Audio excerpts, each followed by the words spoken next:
کو کمپنیاں خرید لیں، آپ کو یہ ایجنٹ خرید لیں اور اپنی دوائیاں آپ سے لکھوائیں، لیبارٹریوں والے آپ کو خرید لیں اور کمپنی والے آپ کو خرید لیں، تو آپ کل اللہ اور اس کے رسول کے سامنے کھڑے ہو کر آپ کیا جواب دیں گے کہ چند سکوں کی خاطر آپ نے اپنی عظمت کو بیچ دیا، اپنی ہیبت کو بیچ دیا؟ جب میرا باپ مجھے ڈاکٹر دیکھنا چاہتا تھا تو وہ بڑا عزت کا زمانہ تھا ڈاکٹری کا، کہ ایک عزت تھی، وقار تھا، مقام تھا، اس لیے میرا باپ کہتا پتر بڑی عزت ہے تینوں ڈاکٹر بناونا ہے، بڑی عزت ہے،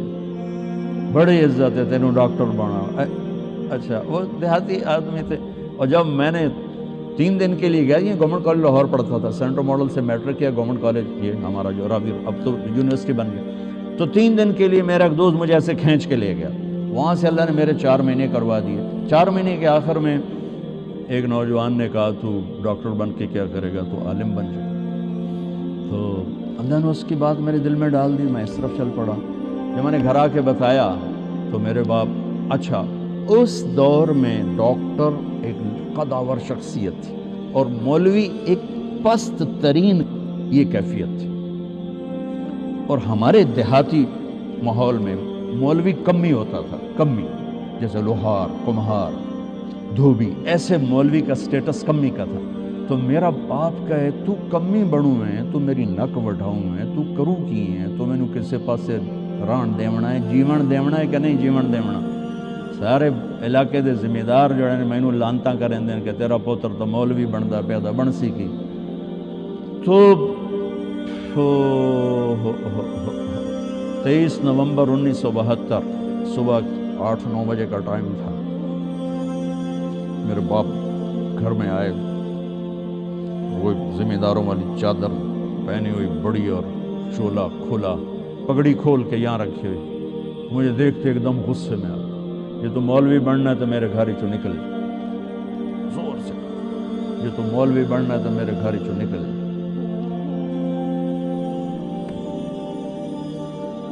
مجھے تو نہیں پتا تھا کہ اللہ تعالیٰ مجھے وہاں پہنچانے والا ہے کہ جہاں ڈاکٹر میرے آگے بیٹھ کے میری بات سنے۔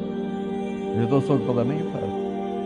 کیا ہونے والا ہے میرے ساتھ، میں تو اسی طرح ہی نکلا تھا کہ ٹھیک ہے جی میں تیار ہوں۔ تو میرے باپ کی شدت دیکھ کر میری ماں نے مجھے الگ کر لے کر تو جا، کوئی نہیں، اللہ تعالیٰ ساتھ ہی۔ 300 روپیہ میں نے 300 روپیہ بڑی بڑی دولت ہے اس وقت، میں نے 300 روپیہ دیتا کہ جا اللہ تیرا وارث۔ تو میں رائے منڈ آ گیا، یہاں میں تعلیم حاصل کرنے لگا، 8-9 سال یہاں پڑھا۔ سال 2 سال کے بعد میرے باپ بھی بالکل راضی ہو گئے، بہت ہی راضی ہو گئے، بہت ہی راضی ہو گئے۔ اس وقت امیج ڈاکٹر کا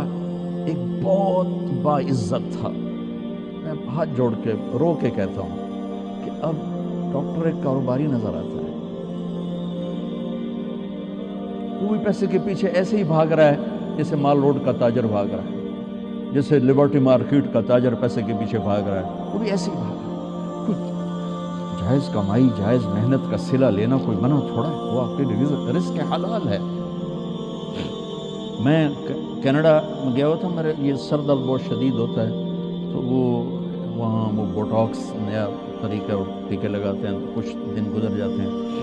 تو مجھے پتہ نہیں تھا یہاں کوئی لگاتا ہے کہ نہیں لگاتا، تو میں کینیڈا گیا، وہ جاننے والے ڈاکٹر تھے پاکستانی، تو پارکنسن کے 5 بڑے ڈاکٹروں میں ایک ان کا نام آتا ہے، تو وہ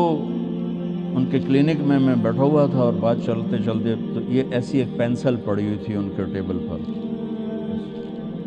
تو وہ یوں پینسل اٹھا کے مجھ سے کہنے لگے مولانا